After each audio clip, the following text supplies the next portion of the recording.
Welcome to Kaliente, girls, and hi everybody, hi the whole crew here, girls. Hello. So today we have amazing guests, like every week we have beautiful guests, amazing guests, celebrity guests. Today we have Noel G. And David King. How are you guys? Woo! What's poppin' with it in the house right here at Dash Radio, doing it live, doing it big. Yeah. In studio production all day long with the three lovely ladies. Bam! Oh wow. Ain't mad at none of you. So Noel, I mean, you've been working so much, you've been doing so many movies the past year. Tell me a little bit more about the last one that you're promoting right now. Right now, I've been blessed, man. We got a movie popping off right now for Halloween time. We just wanted to get a little something out there. So it's called Psychopath. And it's pretty dang crazy, you know what I'm saying? But, it's for like the horror cult classics in the beginning, you know what I'm saying? So what we did with this one is we brought it back. We brought it back to like Friday the 13th part 1, Halloween part 1. Texas Chainsaw Massacre, the original. You know what I'm saying? I'm talking about when TV was black and white, you feel me? That's So, old school. Exactly, you know what time it is. So, we went a little old school with it, but long story short, stars my boy Rampage Jackson, famous UFC fighter. All right. Reintroducing Todd Bridges, if you girls are familiar with the homie right there. He was actually one of the first famous black people in the world.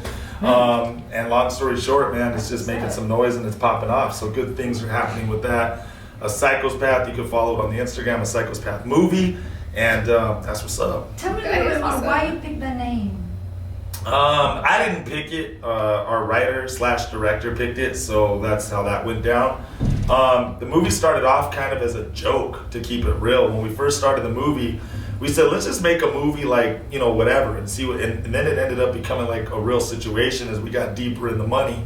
And then here we are, Psychopath, and it's going to be coming out soon, like November/December. So, and it's a good film, if you like those horror cult classics from the very beginning. So if you're a horror fan from the birth of horror, then you're going to be feeling this film right here. Like, is it really scary movie? It has a lot of jump scares, it has a couple jump scares in there where, you're gonna pop out of your seat a couple times. Mandatory. You can't have no scary movie without no scares, you know me? Can you tell us a little bit about the story?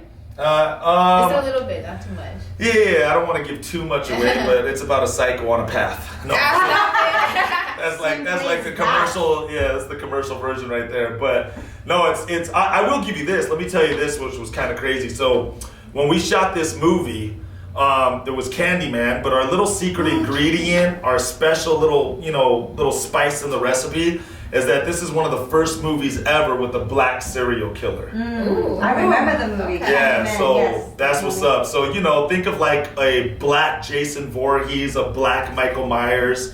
So that's kind of like our little, special touch right there. It is something got to do with, bees, right? The Candyman, something got to do with bees. I don't know. I haven't seen the Candyman in so long. But you're probably right, though. I'm going to just go with it. I just remember the picture, like all the bugs come towards him. I'm agree with you. Because I haven't seen Candyman for so long. I know that's my boy Tony Todd up in there. And that's crazy because I got to watch this movie again. How many weeks did it take to do the movie? So when you have pre-production, well, David, I'll let you chime in here. Yeah, here the producer. Yeah, David, say a little David. So for this movie, or any movie, at least for us, because we've done 2 films so far. So for Psychopath, pre-production was probably about 4 months pre to that, 4 to 6 months before that, and then filming, we got it shot in about 20 days. Oh wow! So 20 days. we're ready to get the movie out there and get to the next one. Ooh. Y'all make it move. Okay. That's one thing with white people, short, sweet, and to the point. That's how white people do it. Cut out the fat and get to the bone. Hey, but the good thing about us is we have good credit. Really good credit. That's true. How do you think we made the damn movie? You know what I mean? If we would have made it on my budget, it would have been all stolen gift cards, stolen credit cards, counterfeit money. David, tell me a little bit more about the crew. Do you pick the talent, or Noel? You guys tell me a little bit more when you get together. How did the movie? You submitted for a role? Yeah, right. Use us. So the way that this movie worked was we did a movie before called Ditch Party. So that was the first movie that we did. So Noel was starring in a film with Rampage Jackson. So Quentin had done the A-Team through Sony, and he wanted to get into producing. So he met Noel, they were working one day, and he said, hey, I want to start producing movies. And Noel said, check out Ditch Party. So they checked it out. He checked it out that night, came back the next day and said, I'm going to fund your next movie. What? He said, but I want to star in it with you, Noel. And damn, it was just special to be a part of it. Noel's a gifted actor. Rampage, he's scary, so he makes the movie that much more scarier. So it was just a blessing to be able to work with a good group of people. So from that point, of course, through all of our connections in the industry, we just pulled in the names from there. And we're really excited because we got Todd Bridges back. I'll let Noel speak on that one right there. Well, Tell us. Todd Bridges has been my homie for a minute, man. And long story short, we just wanted to bring back some of the originals, and him being one of the original actors from way back in the days, we just thought it'd be a good look, So he's up in there, and it's good. And then we got a lot of other people in there. Derek Redford, my boy Alfred Robles, Kasim Osgood from the Chargers. Yeah. So I mean, check it out. It's gonna bring some heat. It's gonna be on and popping, man. If you guys want a Halloween movie to watch this Halloween, Psychopath is definitely one to check out on the checklist. Get your popcorn. Okay. So, Noel, you were telling me you have a new movie coming that you're writing that's about real personalities. Tell me a little bit more. Are you ready to talk about it or not? Not too much right now. I can't really touch on that one, but just know that the production company, we're bringing some heat. We got some new stuff popping off, and this is the second movie of many to come. So stay tuned, mother lovers. There you go. That's the homegirl right there. Great, I love it. Yeah, so it's gonna be on and popping. But Entangled Entertainment, that's the name of our production company. And we've just been blessed, we don't take anything lightly. We're very, very blessed to continue doing what we love. And I always tell people, man, if you can work doing what you love, then that's a blessing in itself right there. So you work in the movie Fast and the Furious many times, and the last movie that I just saw in the cinema, I have nothing to do with the original movie, like nothing. I don't even know why they say it's related. What do you think about it? I think it's kind of crazy because Fast and the Furious went off the charts. Fast and the Furious became too much of like, I don't know, Rambo meets Jet Li meets the CIA. It just kind of went off the map there a little bit, And I don't say it because I'm in the first one. I just say it because it's real. Like the first one is the original one, and nothing really beats the original one. You know what I'm saying? Right. So Absolutely. I think I don't know. I think Fast and the Furious took a one hell of a detour. Yeah, and now it's kind of like Slow and the Curious. It's all backwards because I'm curious to see what's next or when they're gonna jump back to the original part one. Yeah, because I didn't like it. It had nothing. She didn't support it. Like, what is this? What is Noel? And that's why we made a Psychopath for you. Yeah. I love it. So tell me a little bit more, some crazy stories when you guys was in the movie, filming the last movie. Is it really gonna hunt at you, like when you're doing those scary movie? Like, is it affect all the spirits and stuff?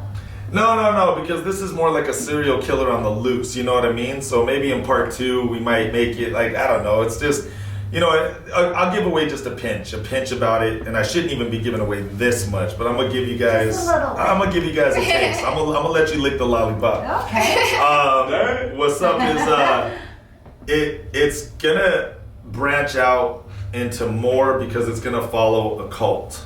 And that's part of the reason of why he's killing people.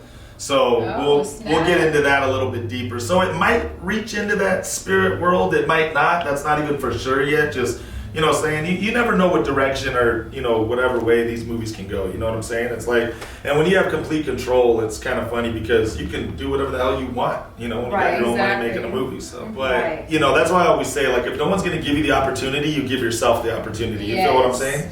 So what we're doing now is we're giving ourselves the opportunity by making our own films, And I always make a little joke that's a joke but not a joke.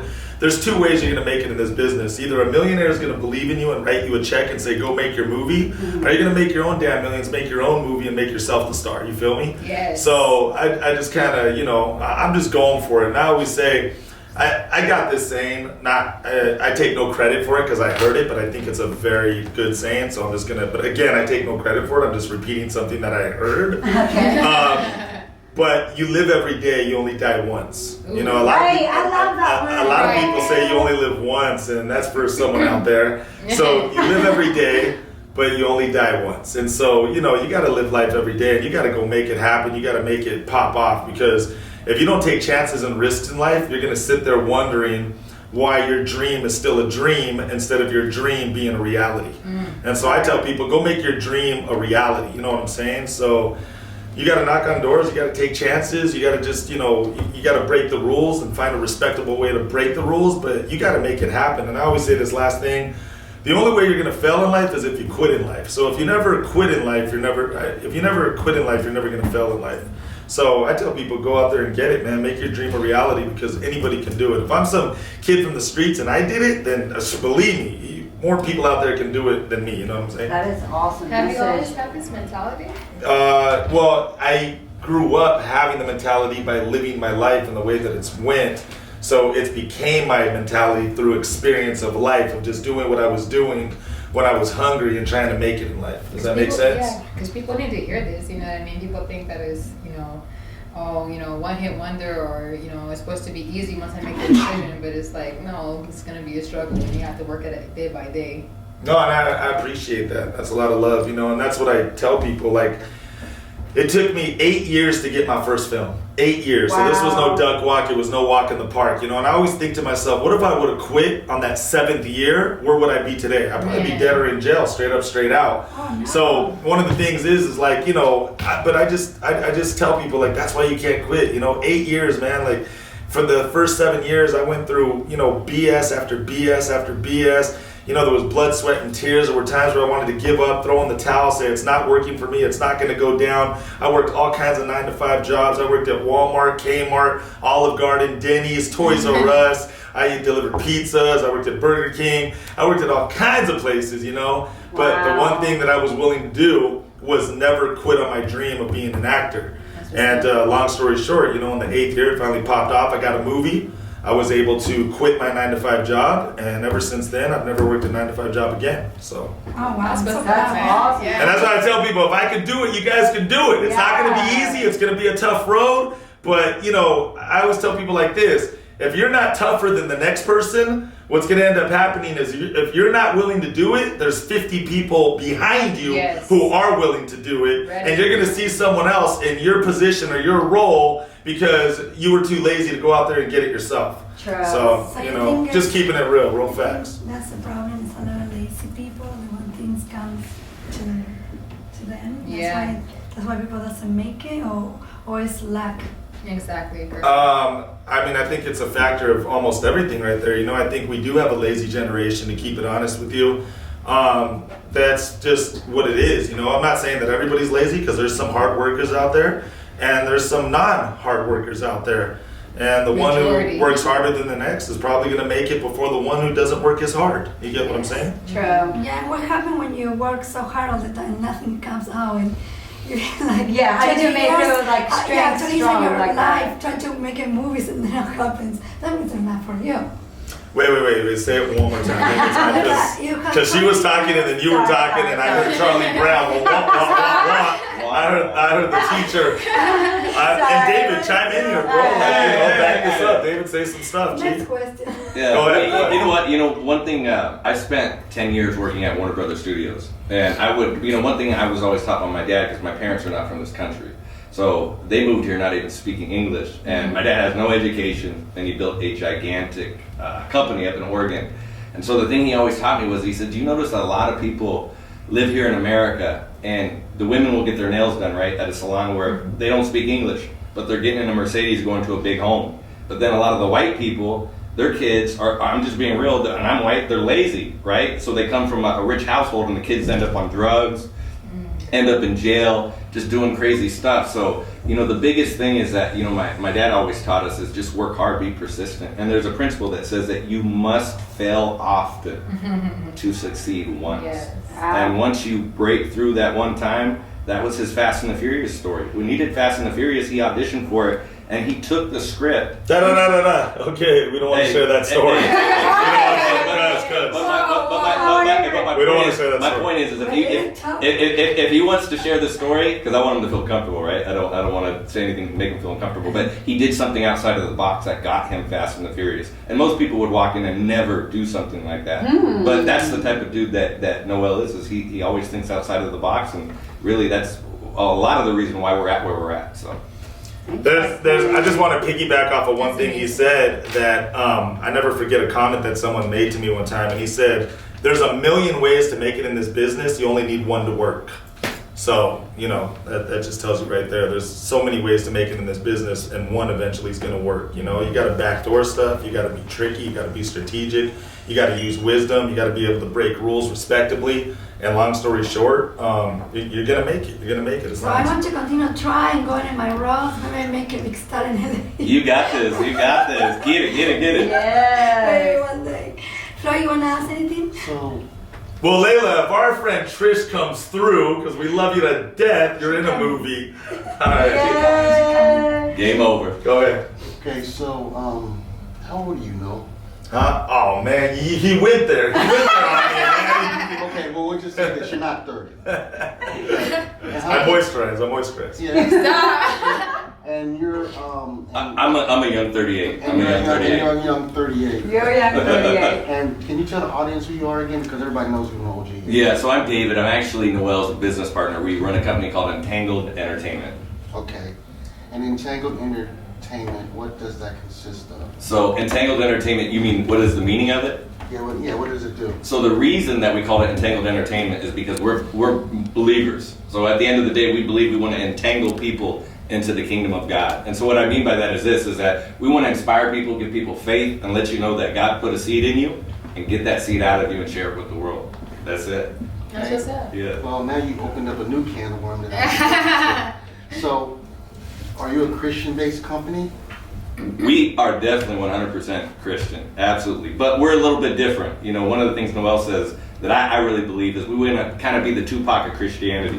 We don't want to be in a box where people are like, man, these guys are lame. And, like a lot of Christians, they give us a bad rap. Yeah. And a lot of the movies they do are really bad. So one thing that we live by in everything we do is top quality and everything that we do. Mm-hmm. And with our movies, we don't want it to be preachy. We just want you to get a message from it, and hopefully we inspire you. Even if it's a horror movie? Even if it's a horror movie, 100%. 100%. Okay. Noel, why? It's about to get real now, right? And I love this. Let's go. Hey, take the shoes off, Noel. Let's break bread. Why you didn't tell the story of how you got the role? He'll go back to it, man. Yeah, no. Was it something bad? No, not at all.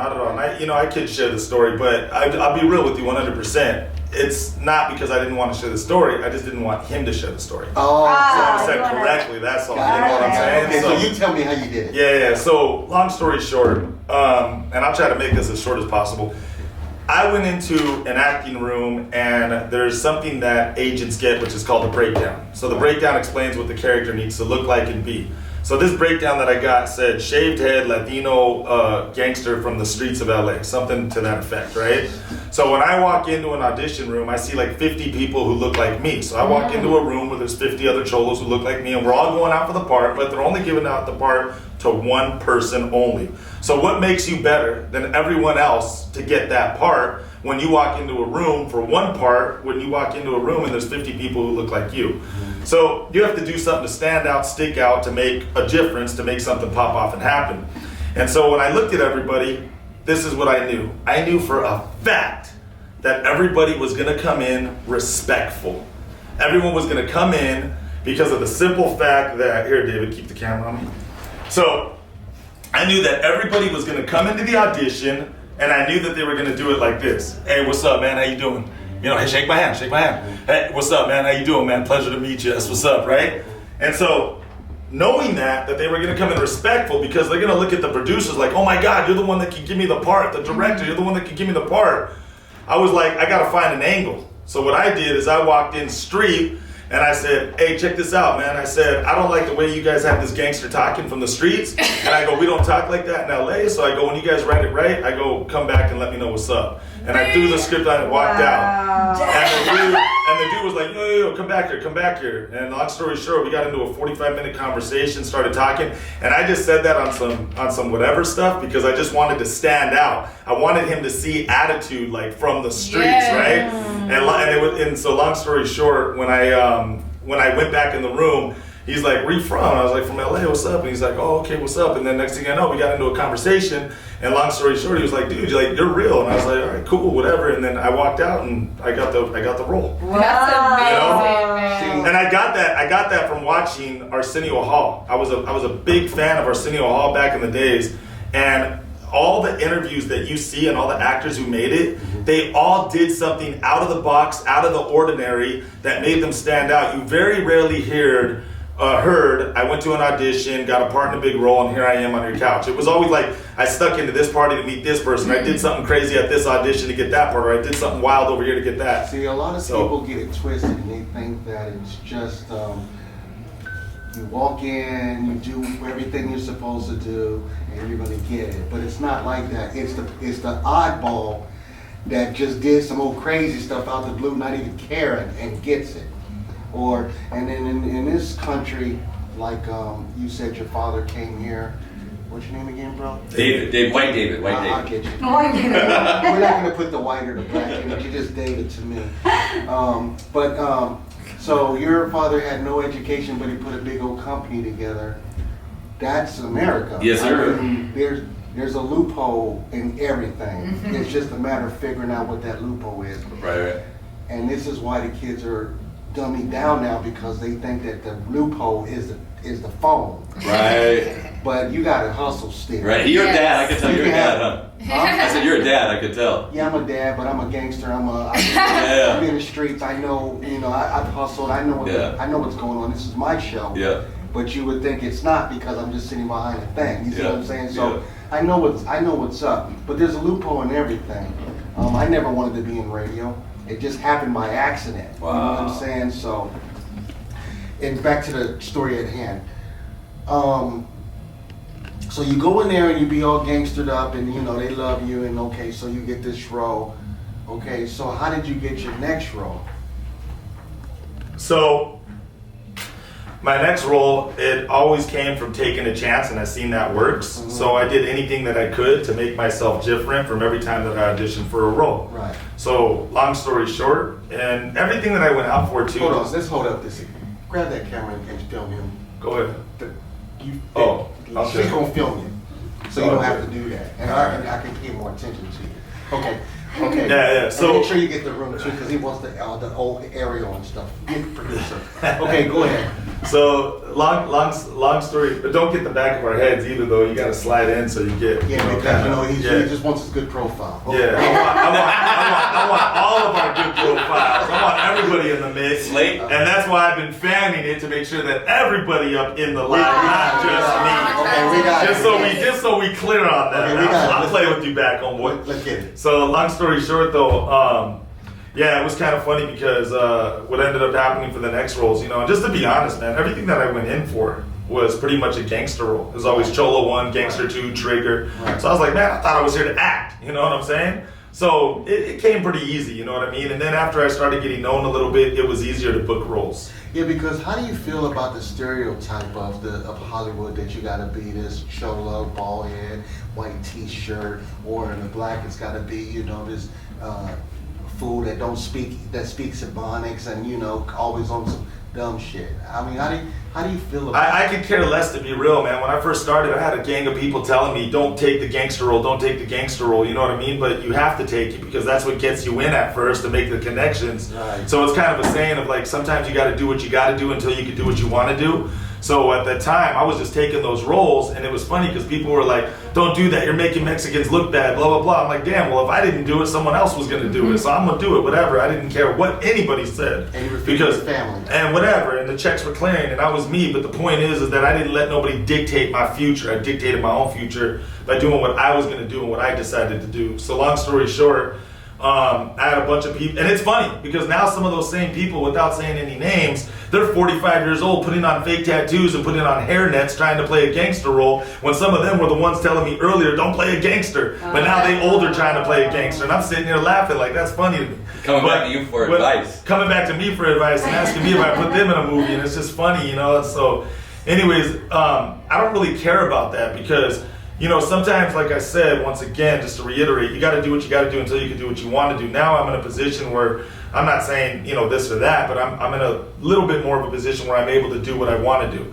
So the thing that I look at is, if no one's going to give me the opportunity, I'm going to give the opportunity to myself. So in this movie, Psychopath, it's kind of funny. I got no mustache, no goatee, and I got a full head of hair. And so you wouldn't even recognize me, you know, and I play a police officer. So no one believed in me to do it. And I said, all right, cool. I'm going to give myself the role. I'm going to do it myself. And I did it. So you're like the Morgan Freeman of the Mexicans, you know what I'm saying? Because you be in a lot of movies, you know what I'm saying? Everybody knows you. How do you keep your hustle drive? What keeps you motivated? Passion, man. Nothing could stop or break passion, man. You know what I mean? If you got real passion and it's deep down in the gut, like nothing's going to stop you. You're just going to do what you're going to do, and nothing's going to get in the way of passion. So that's pretty much it. What's popping for me? How are you? How you doing? Chilling. How are you? So did you tell him how you started? No, I didn't break that down yet. Do you want to? Or? Well, if it doesn't interrupt what he has going on right now, I'm just like... It's a really interesting story because I love the story. Yeah. He's like such an inspiration to so much of the youth, and I think... We can get back to my story. Go Okay, ahead. So how did you start? No, we jumping all over the place. We got you. I'll cut it up. It's all good. Long story short, the way I started, and I'll try to keep it as short as possible, but up to the age of 13 years old, and it's just funny because I said this story a million times. It's on YouTube and everything. But anyways, up to the age of 13 years old, I lived in a middle class home. I had clothes in my closet, food on the table, everything was straight. But my parents were the only two to move to California to start a living. So I never in my life met my mom's side of the family or my dad's side of the family. I literally have no cousins, brothers, nieces, nephew, uncle, aunt, grandma, grandpa. And I'm the only child, no brothers, sisters. So long story short, my dad was a miserable guy though. His life was work, television, work, television, work, television, hated his life. He knew a millionaire best friend out of his work company. Long story short, I kid you not, as God is my witness, this millionaire best friend, because my dad's hobby on the side was he was a scuba diver, he was a fisherman, and he was a multi-millionaire. And this guy was best friends with my dad, and this guy told my dad one day, he said, you want to go sailing around the world with me on this boat? Because he had a yacht, but he goes, if you come with me, you can't bring your kid with you. Kid you not, as God is my witness, as heartless as it sounds, my dad came home to a 13-year-old kid. He told my mom and me, he said, I'm leaving. Within 2 weeks, I went from all that to nothing but the clothes on my back, $500 in my pocket, and alone on the streets with no family to call. My dad gave me $500 to a 13-year-old kid and pretty much said, good luck. So for 2 years, I was homeless. I slept in laundromats, donut stores, did the couch tour, went from friend's house to friend's house. But you know what's up. When you're not paying the bills at someone's house, your welcome runs out eventually. So I did all that. I had no place to sleep sometimes, etc. So one day I meet this girl at 15, and this girl comes to me and she says, how come you always wear the same clothes and I never seen where you live? And I just broke down, started crying straight up. I was 15 years old. I said, I'm homeless. My parents left me. This is what it is. Her dad took me into the home. And so I started living with them. And what ended up happening was, just to get this straight, I never, ever, ever in my life thought about being an actor. Never crossed my damn mind, not once. It was the girl that I was living with. It was her dream to be an actress, model, and the whole Hollywood deal. And so one day she told me to go with her to an acting class. And I went because I always thought that if I got her mad, she'd have me kicked out of the house. And being homeless, I was so happy to have a roof over my head, you feel me? So what ended up happening, I was in this acting class one day, and you know how they do these stupid exercises in acting class, like close your eyes, picture in the jungle, reach for the stars, grab a candy bar, whatever. And I was just acting a fool. Right place, right time, never thought about acting a day in my life. There was a producer who was sitting in class that day, was scouting talent, comes up to me after the class and he says, hey, you want to be in a Taco Bell commercial? And I was like, what? And I thought he was on some BS, but it ended up being real. 2 weeks later, I was in a Taco Bell commercial. I didn't know about residual income at the time. I went from nothing to bling bling overnight. I thought it was a computer mess up. I didn't know. I was ignorant to residual income at the time because I was 15 years old. I didn't know that you could work one day and get paid for almost a year of work. And so what ended up happening, I called him up and I said, why I keep on getting paid for this commercial? And he goes, oh, that's how actors get paid. I said, what? I said, well, damn, I want to be an actor. And that's how it started. So, and the long story short, he hooked me up with the manager. And then when I met the manager, I went in cold turkey. I don't know what the hell I'm doing. He met me like this. And everything he said to me out on was Gangster 1, Trigger, Cholo 2. And I was like, damn, I thought I was here to act.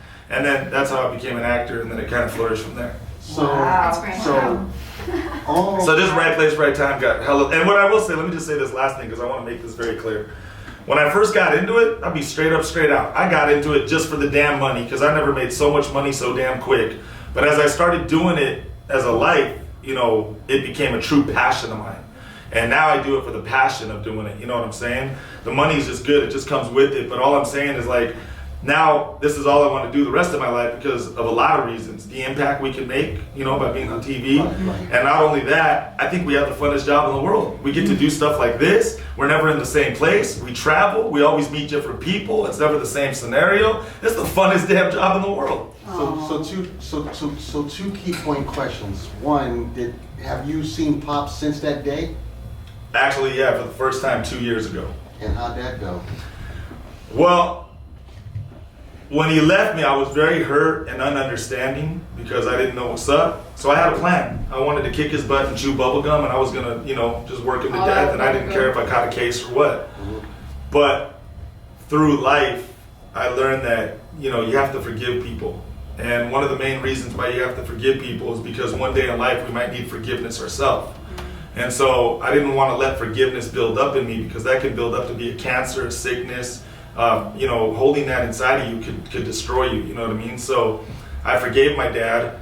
Met him 2 years ago. Showed up at my right there on my front door with my mom. And long story short, now we're building a relationship and we're loving each other again. And instead of beating him up, I wanted to understand why he did what he did. And he explained that to me. And so now we're starting to get close. And I haven't seen my dad from 13 years old to I have to keep it, I don't care. Now I'm 44. So I haven't seen my dad from 13 years old to 42. I feel you. Never talked to him, seen him, knew if he was still alive, nothing. Wow. So where did you get the manly character from? The streets, man, I guess, just living life. I feel you. And then, so what happened with moms when Pops went on this trip? I don't blame my mom at all because my mom was a house cleaning lady at the time, and my dad, he made fair money. You know, I the first 13 years of my life, we didn't struggle. I lived in a middle class home. Everything was straight, like I said. We didn't struggle. My dad had money. The problem is he was real stingy with his money.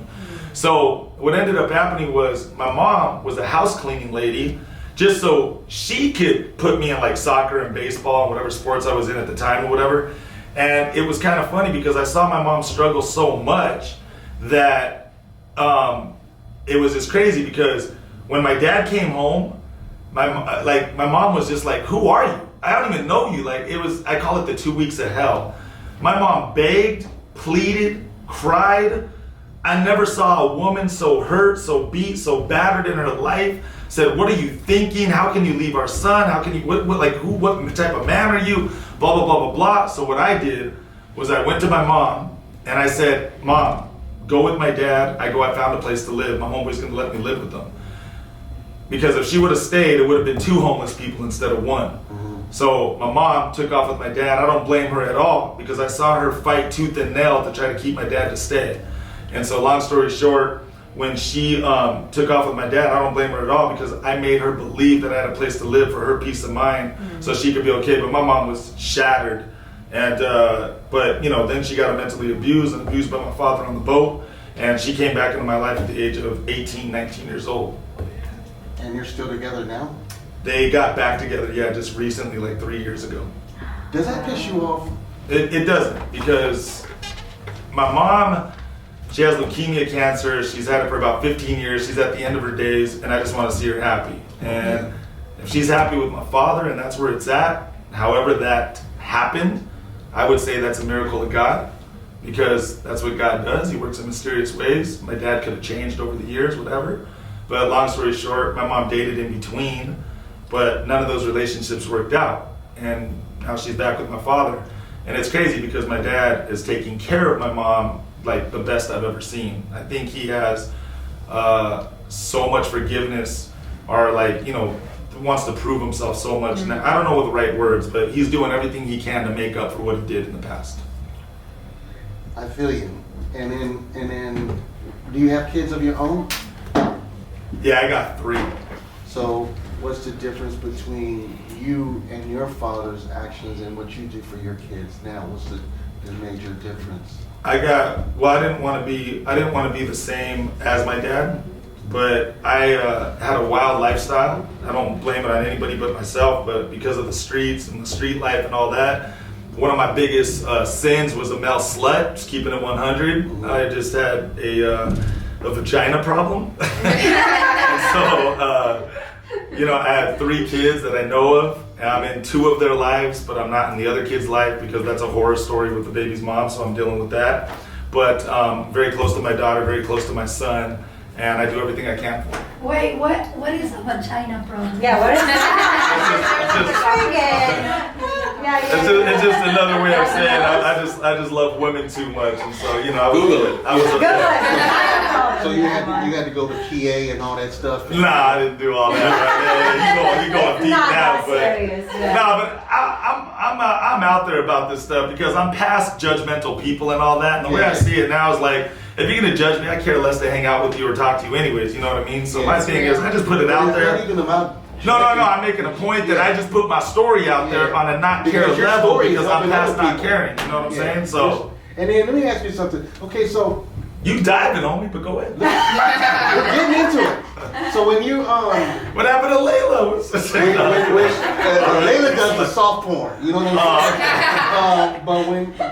But when you were into the street and you were with the homies and doing all your homie stuff, was there ever a time that you end up going to prison or jail behind the street? Yeah, I did 4 years in prison. I was facing 15 years for my second strike. Where'd you do time at?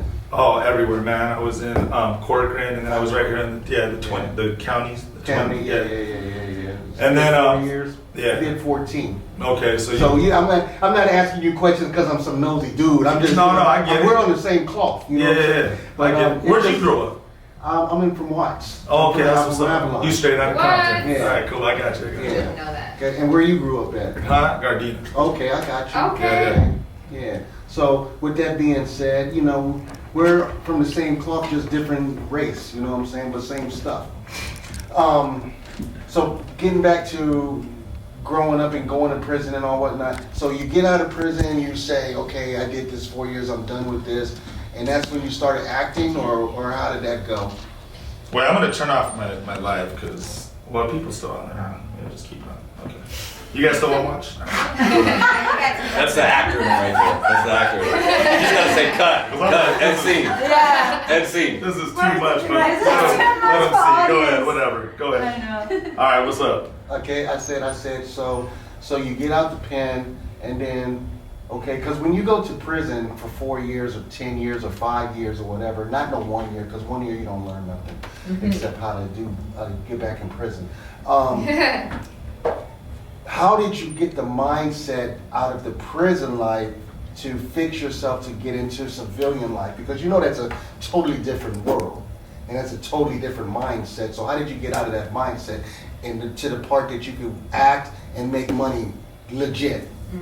Well, that's easy, man, because of the simple fact that when you see life changing, you just go with it, you know what I mean? And you know not to make wrong decisions anymore. So where the turnaround point was for me is really when I did Fast and the Furious, because I've never made that much money legitimately on a check. And it was kind of crazy because when I made that money right there, and this is how I knew my life was different. I never forget this like it was yesterday. I walked in the bank, same bank I've been going to for like 8 years, 9 years, whatever. And I went to go deposit the check. And the lady goes, "Hey, do you have a financial manager?" And I said, "No." And she goes, "You should go in the back and you should talk to a financial manager." Before I know it, I was like, man, all you guys are fake, man. I've been in 8 damn years, and all of a sudden I'm cashing a big check, and now you guys all want to come out the woodworks and say hello? I was like, put my money in the bank, and I switched banks like 2 weeks later because it was just so damn fake, right? Yes. So Yes. it was like, so anyways, my point is, when you got something good and you got to know how to act right, you know what I mean, in the certain environment that you're in or the businesses that you're in, and you see something that's going to really take you out of that lifestyle because you have a chance and an opportunity in front of you to do something new, that's exactly what the hell you're going to do. If you're smart and got a good head on your shoulders, you know what I mean? So, and then you got to remember too, like the first 13 years that I grew up, it was kind of funny because I just got tossed into the streets at 13, like literally from that to that. So I had a good upbringing, you know what I mean? So there was good in me, and then, you know, bad was taught to me later. You get what I'm saying? So making that transition was not a problem at all for me, you know, because I wasn't going to mess up great opportunities that I saw ahead. I will go with you Cool. because that's what I used to do before I got sick. You know what I'm saying? I had I was in 5 LA USDA schools. I had a MOP with the school district, and we taught drug and alcohol and gang intervention and worked with the probation department and all that stuff before Obama changed all his rules on that Obamacare stuff. That's what I used to do. So I'm with that. If we don't help the people that are coming up right now, it's just going to be a crazy world. Yeah. Yeah, come through. You know, there's actually some too. We were talking about this earlier. There's a great video to watch. It's called America Facism to Freedom. It's on YouTube. And what they were doing is they were making a comment about the new generation, that they're making all these video games. And the reason why they're making all these video games is because they want the new generation stuck on all the games so they can be dumb, so they can't think for themselves. Because when you can't think for yourself, you're easy to be controlled. Exactly. So it's just a good video to watch, and don't shoot the messenger. I'm just saying what I saw. I agree. Because there's some that are and there's some that are not. You know what I mean? So when you meet a diamond in the rough or a needle in the haystack, it's like that's such a beautiful thing for the simple fact that you see a kid. Like I never take it lightly what audience we're talking to, because you never know what next world changer can be in that audience. Right. And I always tell people too, like if you can't give a positive message privately to 2 people, you don't deserve to be in front of 1,000 people. Right. Well, you said something earlier that I kind of want to go back to for a second, and I think it's really important that a lot of people don't know is if you don't believe in yourself, you're not really going to be able to do anything. So what would you say to kids who haven't been taught that foundational confidence? Like, what would you say is something they can practice every day so they can develop confidence in themselves and know that they can, in fact, do anything, even break these crazy cycles that we're in? That's a great question. There's a lot of things you can do. The first thing you can do is you have to listen when a kid's talking, because I ran a youth ministry for 3 years. And what happens is when you listen to people, then you bought yourself time to be heard when it's your turn to speak. And so you have to show the kid that you care about them, and you have to identify with the problem and know what the problem is first. But you always got to take it to the root. When you show a kid that's hopeless hope, all of a sudden there's this light bulb that just beams up inside of them. And you got to remember that kids were all born wanting to be like superheroes because they're small, they don't know any better. And then all of a sudden, as they grow older and older, now they got their friends into their heads. They got, they're bullied into their heads. Now they're polluted with everything but the voice of one person and one person only, which is God's word. And God's word does not come back void. So God makes it very clear that everybody in this life has a special gift, has a purpose in life. So when you let them know and can identify with their problem, to find out what their gift is inside of them along with their purpose. And once someone has purpose in life, that's what drives someone forward to start believing in themselves. Makes sense? Yes. So, that's kind of the commercial answer. I'm not going too deep on stuff, but I'm just making a point that peace of mind is living in your purpose. And I always tell people, I don't care how rich you are. I don't care if you got MTV cribs with 5 Lamborghinis, $50 million in the bank account. Real success is in your heart and in your mind. Yes. And that's what people have to understand and start to know. You know what I'm saying? Because there's people who are multimillionaires, and when you go to like Walmart or Target and you look at the magazines, you see millionaires that their lives are destroyed by drugs, pornography. I'm too skinny, I'm too fat, I'm not this, I'm not that. Because they have everything but the word of God inside of them.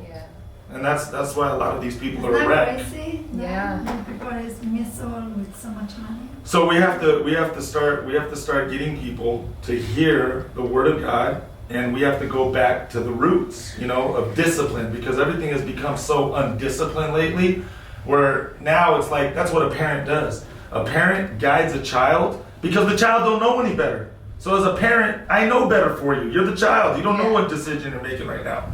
And so we have to start listening to our true Father Creator, which is God. Yeah. Lastly, I like what he said. He said that the world is undisciplined right now. I think that's what he said. That's what I said. It's like recently, last week, these two young people beat up an old lady on the bus. You saw that on the news? No. We just saw something at McDonald's live about 2 hours ago, man. Right in front of our face. It was like so disrespectful now. Like before you would see an old lady cross the street and the cars would stop and someone would get out and try to help her.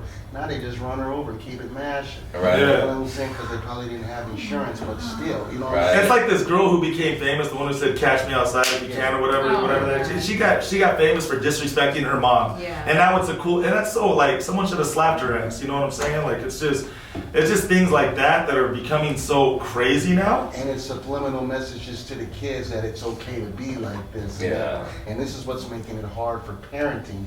Because I can see it in my daughter. If she's on the phone all day, her attitude is way different than if I take the phone and make her earn it for an hour. Right. You know what I'm saying? Yeah. So, yeah, it definitely is a mind-altering, it's a drug. Yeah. It's the new drug. Yeah. You can't, they say they don't want to give them smoking cigarettes. You can't do that no more. Now the vape is getting ready to get shut down in a minute. So what is the best way to get a kid's mind? The phone. Yep, the phone. The Yep. phone and the watch, and there it's always on you. Yeah. You know what I'm saying? So, I know you said last week, but I have one more question. That's okay, though. go ahead. Okay, so just kind of bringing it back to what you were saying earlier about there's been a lot of war started through Christianity. There's been a lot of people who have used Christianity as a ploy, people trying to get money for stuff like that.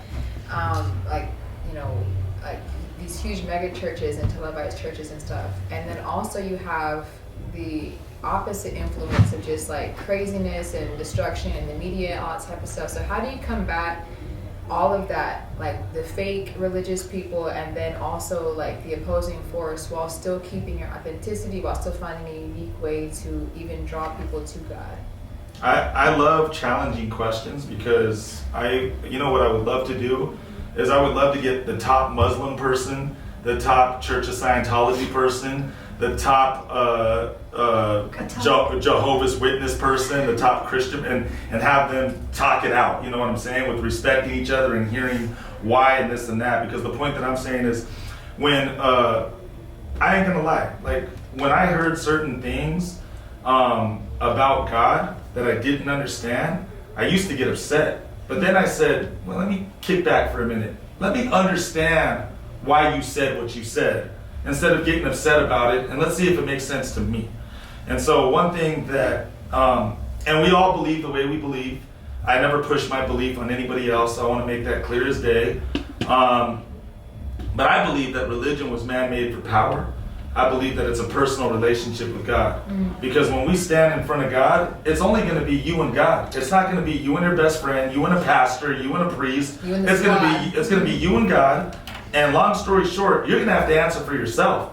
And you cannot let anybody be your because. Well, because he was fake or she was fake, and they don't care. It's what did you do? I don't care what did you do for God? You feel what I'm saying?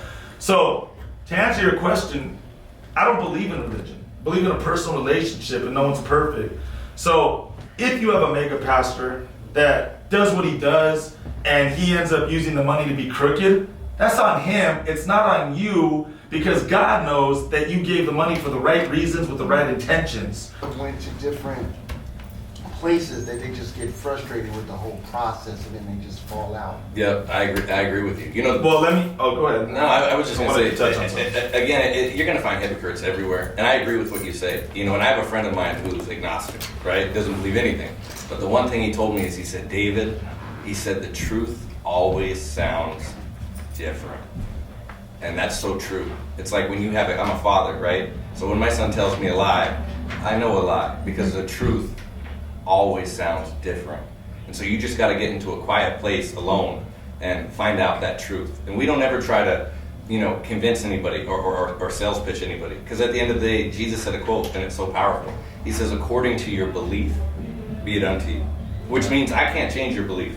So I'm not going to try to change your belief. But what I will do is I'll encourage you in love, and hopefully my love walk will encourage you. I think if a person asks questions, I think they're searching for something.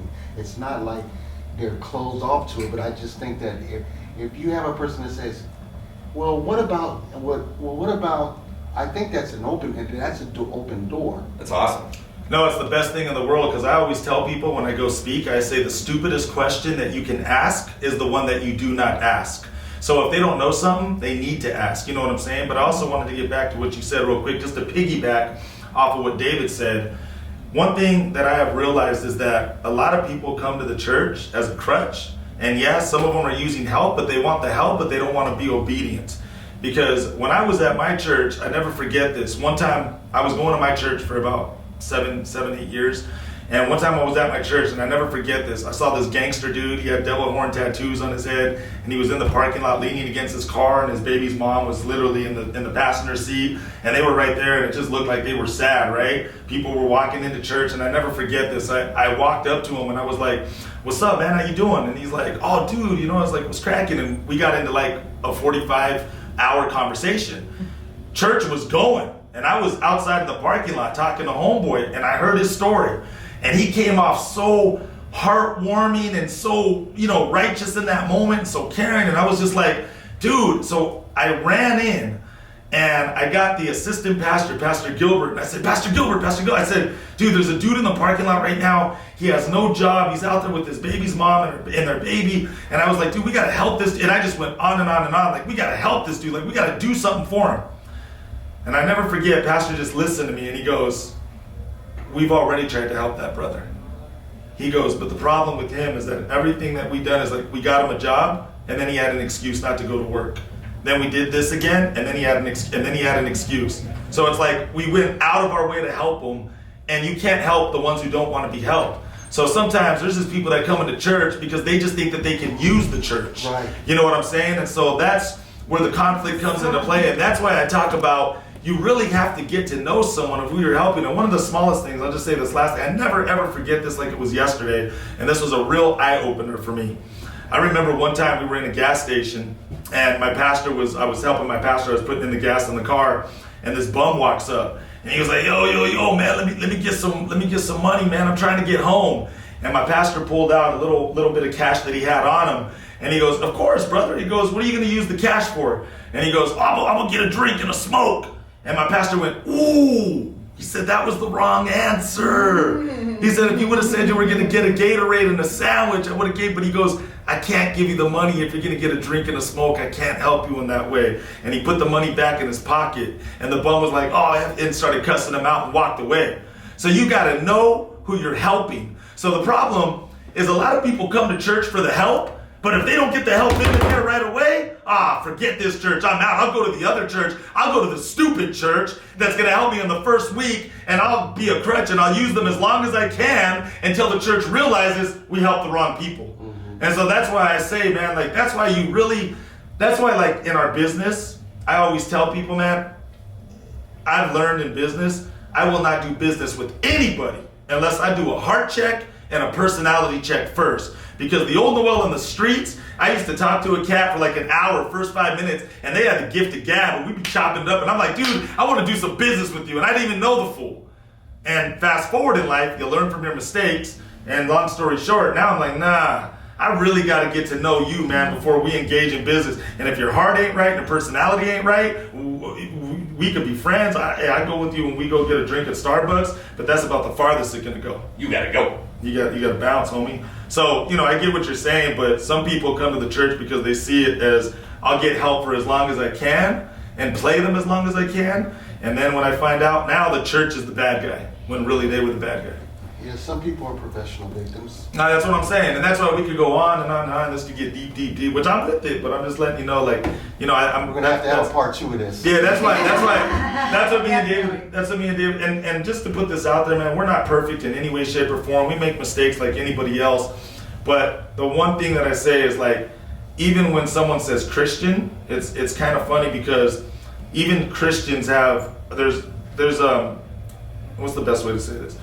There's some Christians that will claim Christianity, but they have a different belief of what a real Christian is. Yes. And so that taints real Christians. Mm-hmm.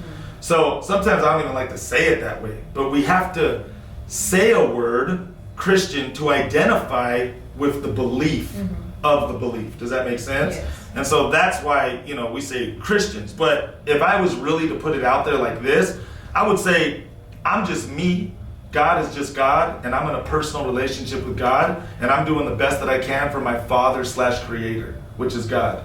And I'm in a personal relationship with Him if I had to put it without a title. Yes. But sometimes you need to identify what your walk is. So that's why we would say we're Christians. You get what I'm saying? Yes, definitely. Like, So it's like saying because one black person kills, they all kill. You get what I'm saying? One Mexican steals, they all steal. That's not the case. You know what I mean? There's good black people, there's bad black people, there's, there's just like Mexicans, there's good, anyways, go on. That's the confusion. I'm from Japan, so no religion growing up, right? So after I moved to America, people talk about Jesus and Christianity very casually, And I have certain idea of church or Christianity, and it's just good to hear those things like it's just me with God. That's the main reason, right? Like nothing, like you don't have to label yourself. I love like that. That was perfect.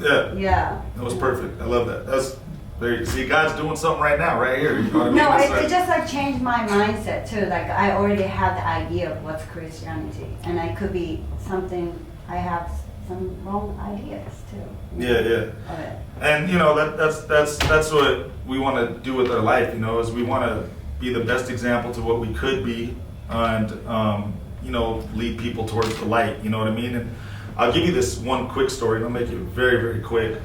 You got to remember that the way Jesus defeated the devil in the 40 days of fasting is when Jesus walked in the wilderness for 40 days and nights.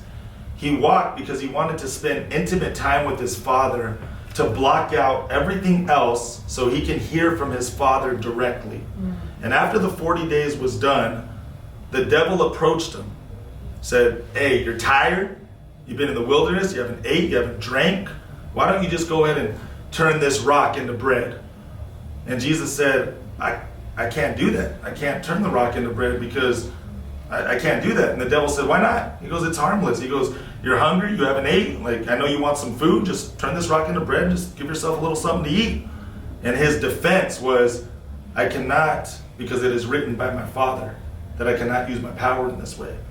So your weapon to the enemy is what is written, which is God's word. That's what he left behind for us, which is the Bible. You get what I'm saying? And the only way that you cannot be deceived or played or tricked is if you know the truth of God. And if you don't know the truth of God, anybody can say what they can say to you, and they can deceive you, they can trick you, or make you think something else that's not of God. Does that make sense? Right. So how do you know if you're being played or not? How do you know if you know the truth or not? It's by spending that intimate time with your Father, by learning his word in the Bible that he left behind for you to study so you can get to know your Father/Creator, which is God. Make sense? So Yes. it's safe to say that faith has to come with action behind it. It's not like something you can just be like, "Oh, I found God," and then you sit there waiting for miracles. You have to actively make time, after you make sacrifices, actively read and get to know Him. The same way, Right. the same way you make time when you're studying a script, trying to read a part to be an actor. You're not going to know what character you're playing unless you're studying that character before it's time to film. So you gotta get serious with it for real. You got to get serious, and the problem is too is that a lot of people, they chase the blessings of the world, and if you chase the blesser first, the blessings of the world, they come chasing you. But everybody's so stuck on me that they don't give God time of day. And all God's saying is recognize me so I can recognize you. You know what I mean? And the more you get closer to God, the more you'll start to see the doors open and the opportunities flood in. Well, I haven't read the Bible so well, but it just maybe it's come from a very ignorant way. But when I when I cannot follow the direction what God put, like, what's the forgiveness to myself? Like, I'm not a virgin, like, before I get married or anything, like, the details, like, you know, like, how do you say it? How can you find self-forgiveness? Yeah, like, if I follow Christianity and maybe I don't fit in, like, I always, maybe devil is gonna be winning. For, like, I always attracted to what they have, and like, what they have, or like what they're offering. I was like, oh, I want to do that, like, easily. And I ended up later on, I was like, oh, I should have done that, you know, like. The closer you get to God, the farther the devil's going to get away from you. What you have to understand is you're going to be tempted in life till the day you die. Yeah. You are not going to never not be tempted. And being tempted is not a sin. It's not a sin at all. It's giving into the temptation and doing the temptation. That's the sin part. So till the day you die, the devil's going to put good-looking men in front of you, things in front of you that you shouldn't do, shouldn't be doing, etc., etc. But the more you get closer to God, God is going to let you know, like what I was telling homegirl right here, don't go there, because you know when you go there, it's easy for you to drink. Don't hang out with that person, because you know when you're chilling with that person, it's easier for you to do this and that what you shouldn't be doing. So you have to start cutting people out of your life that you know are not, you know, who are polluting your life. You get what I'm saying? Right. So and I always tell people too, I'd rather have one real friend than 100 fake ones. Yeah. Right. So conscious decision. that you have to make. Conscious decisions, exactly. And how do you make those conscious decisions? You make it by getting closer to God, because God is in you and you'll hear from God directly. You'll know his voice and he will guide you of what to do and what not to do. I'm raising my hand here. Let me, We're not in let me class. chime in with that question, because I think it's a struggle that all females, or just in general anybody, but I think every day it's a new day. So there's no such thing, in my opinion, as a perfect person, but I think, like you said earlier, as long as you make that introduction and you are trying your best, and you are really, like, in your heart, there is no judgment, because you're trying. And then you surround yourself with positive people, and then you go and, like you said, gentlemen, was that you don't have to go to a man-made temple. It's within you. So all those conversations is about your choices. Right. I mean, that's my opinion. That's wisdom there. She's got wisdom. And you know what? And let me just piggyback off something you said, because you're 100% right. There's something that I asked my pastor one time, and I never forget this. He said, the question I asked was, if you never go to church a day in your life, are you going to heaven? Are you saved? And he said, absolutely. He goes, absolutely. He said, absolutely not. He said, the reason why we go to church is because it helps you stay in the faith of God when you're around other believers and other people who believe the way that you do, and you're in the surroundings of people who have the same belief. He said it just keeps your walk stronger. It just keeps your walk greater, because of the simple fact that if you have a question, whatever, there's people there that you can ask, because they all have the same love that you do for God. So he said, the reason why I would recommend someone going to church is for the simple fact that it just keeps you stronger in your walk. It makes it easier in your walk to be around other people who have the same love for God that you do. But he said, no, you do not have to go to church to be saved. So if you never went to church a day in your life, and you just serve God the way that you serve God, but you do it, in order, and the way that and you're in the relationship and the love of God the way that you're supposed to be, you can absolutely go to heaven without going to church ever. So you just go to church to make your walk easier. Well, and then you're always going to be tempted, and that's okay, because we're human, and that is, I believe, the test that we're all here. We're all trying to do better. Some people don't overcome that. Some people get lost, and then they never find it. But the other people that we're trying to, ask and seek, and that's all that matters. That's honestly, in my belief, is like spirituality and kindness. Because there's enough for all of us to go around. Yeah, for sure. And Exactly. so I have 23 girlfriends, and I'm not fake. And my best friends.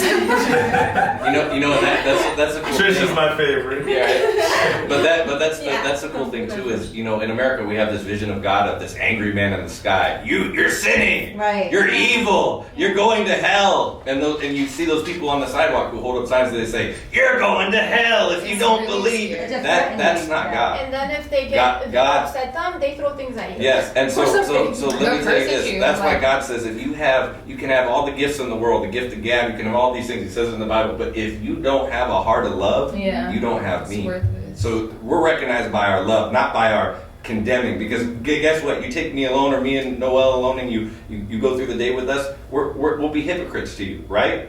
And I always say this, whether you're Christian, Buddhism, agnostic, whatever you believe, if you take somebody and take them by themselves, you can recognize and find bad in anybody if that's what you're looking for. But the thing about us is that we're recognized by our love. And if you don't have a good love walk, then trust me, then you're not representing your identity right with God, if that makes sense.